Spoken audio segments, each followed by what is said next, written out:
2021 Uganda Martyrs Day celebrated virtually due to COVID-19 pandemic. Last year's event was also low-key with access to pilgrims cancelled due to a national coronavirus lockdown.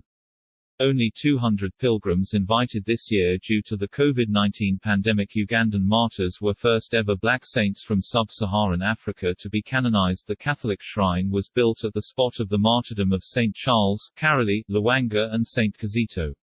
This year's Uganda Martyrs Day annual celebrations that falls on June 3 were celebrated virtually with only 200 pilgrims invited due to the COVID-19 pandemic. Last year, the event was also low-key with access to pilgrims cancelled due to a national lockdown.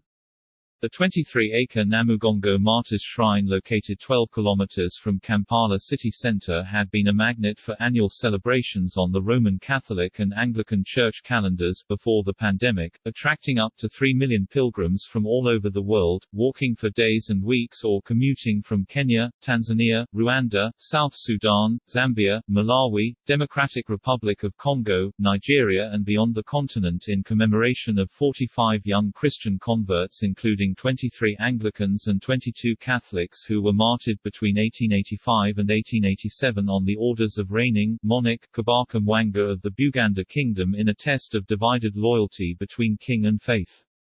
The Catholic shrine was built at the spot of the martyrdom of St. Charles, Karoli, Lwanga and St. Kizito. Built of steel, each of the 22 pillars represent each of the 22 Catholic martyrs. In 1969, Uganda was the first country in Africa to be visited by a reigning pontiff, when Pope Paul VI celebrated Mass at the newly constructed shrine in commemoration of 50 years since the beatification of the martyrs by Pope Benedict XV in 1920. 5 years earlier, in 1964, the Uganda Martyrs had been canonized at St. Peter's Basilica in Rome, making them the first ever black saints from sub-Saharan Africa to be canonized. When Pope John Paul II visited in 1993, he elevated the shrine to a minor basilica in 1993. In 2015, when the visit of Pope Francis was confirmed by the Vatican, the government of Uganda and the Archdiocese of Kampala committed $24 million to upgrading the shrines originally conceived by Monsignor Mbwega, parish priest 1954-1980. Into a world-class site of international standing for Christianity and tourism by reconstructing the pavilion around the existing Martyrs Lake. During reconstruction, engineers had dredged the lake, and to ensure that Mbwega's Tress, punctuated by chirping bird choirs, be incorporated in the designs in order to preserve the serenity of the holy shrine. At the neighboring Anglican shrine, under the stewardship of retired Archbishop Mpalanyi Nkoyoyo, RIP, is a dedicated martyrs museum at the spot of their execution in 1886, with impressive life-size sculptures depicting the martyrdom of the 23 Anglican martyrs who were bound and set on a pyre of fire by the Kabaka's chief executioner, Mukajanga, and his men. Ironically, the martyrdom sowed the seeds of Christianity in Uganda, as both Kabaka Mwanga, whose father Musesa I had invited missionaries back in 1875, and his chief executioner converted to Christianity before their deaths. The site now remains silent in contrast to previous years. Residents who had taken for granted cashing in on pilgrims through accommodation, transportation, souvenirs, food and drink now look back to the glory days with a sense of nostalgia, others with hope for a return to better days.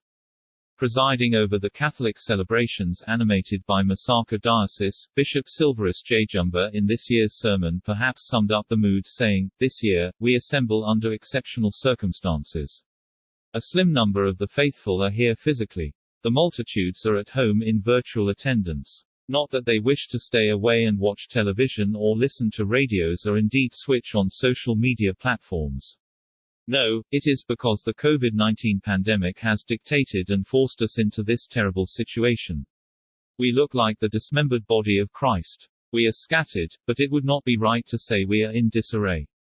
His Excellency Most Reverend Luigi Bianco, the Apostolic Nuncio to Uganda, representing Theoli C., preached the papal message Fratelli Tutti, All Brothers, subtitled, On Fraternity and Social Friendship, that calls for a love that transcends the barriers of geography and distance, in a plea to reject wars in the face of the COVID-19 pandemic.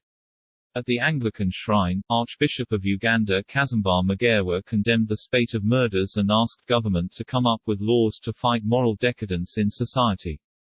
President Yoweri Museveni promised to set up a shrine to honor the 12 Muslims who were killed together with their Catholic and Anglican counterparts. He was represented by John Matala, head of public service and secretary to the cabinet the Anglican shrine.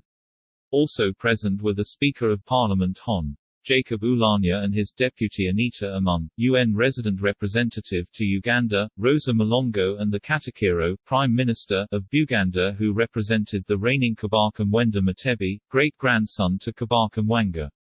In spite of COVID-19, the shrine remains peculiar in the sense that both Christian and Muslims were martyred for their faith. What's more is that the Uganda Tourism Board has identified faith-based tourism as its unique sales proposition worldwide.